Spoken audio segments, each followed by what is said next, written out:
कूट में एकत्रित साधुओं तथा गुरुजनों की सभा में भरत विविध प्रकार से श्री राम के प्रति अपनी भक्ति और निष्ठा प्रकट करते हैं। प्रेम के प्रण को निभाते हुए पिता की मृत्यु, माता कैकेयी की कुबुद्धि, अन्य माताओं की विकलता तथा अवध निवासियों के परिताप, इन सभी अनर्थों के मूल में भरत स्वयं को पाते हैं। तब मुनि वशिष्ठ ने अनेक कथाएं सुनाते हुए भरत जी के परिताप का समाधान किया। प्रभु श्री राम ने कहा, हे तात, तुम अपने हृदय में व्यर्थ ही ग्लानि करते हो। जीव की गति ईश्वर के अधीन होती है। तीनों काल तथा तीनों लोकों के सभी पुण्यात्माओं से तुम्हारा स्थान ऊंचा है। शिव जी साक्षी हैं कि ये पृथ्वी तुम जैसे पुण्यात्माओं के बल पर टिकी है। प्रेम और बैर छिपाए नहीं छिपते। मित्र और शत्रु को पशु पक्षी भी पहचानते हैं। वे मुनियों के पास निशंक चले जाते हैं, किंतु बधिकों को देखते ही भाग खड़े होते हैं।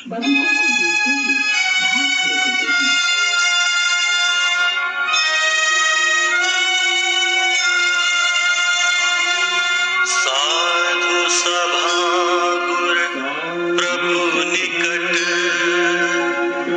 कहु सुथल सती भाव। प्रेम प्रपंच की झूठ फुल, जानहि मुनि रघुराम।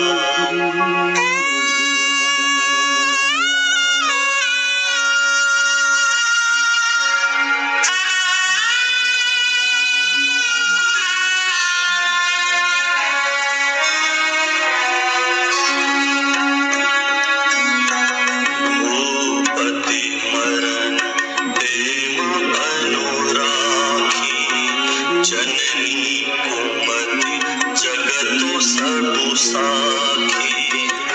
देखी न जाहि विकल महतारी, जरहि दुसह जर पुर नर नारी।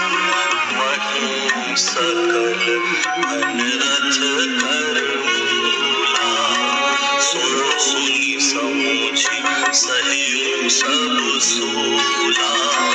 सुनि बन कवन कीन्ह रघुनाथ, करि मुनि वेश लखन सिय साथ।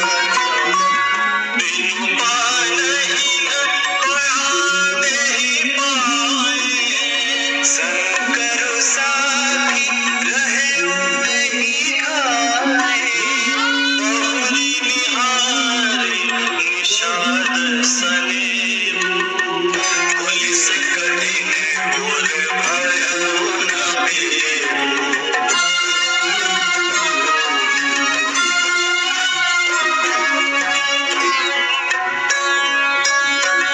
अबु सबु आँखि देखिउ भाई, जियत जीव जड़ सबहि सहाई। जिनहि निरखी मन सापिनी पीछी, तजहि विषम विषु तामस तीछी।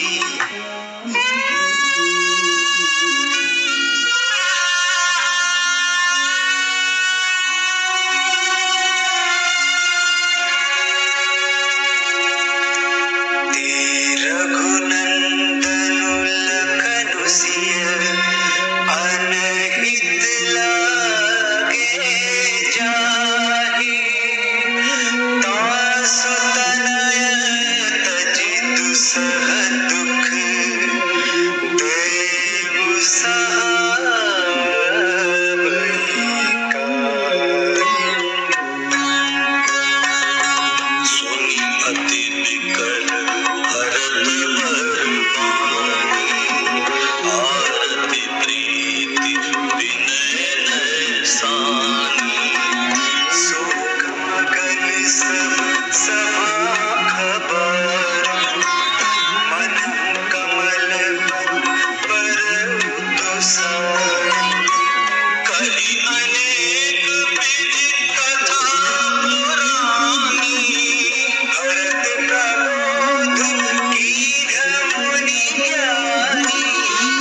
पशु पक्षु जाना मानुष तनु गुण ज्ञान निधाना।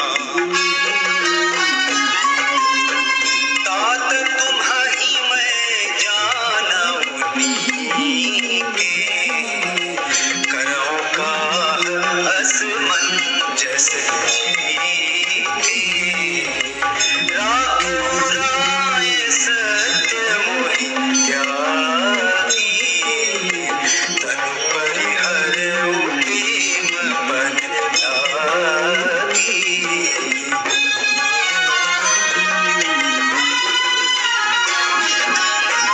तासु बचन मेटत मन सोचू तेहि ते अधिक तुम्हार संकोचू। तापर पुर मोहि आय सुदीना अवसि जो कहूँ चाहूँ सोई कीन्हा।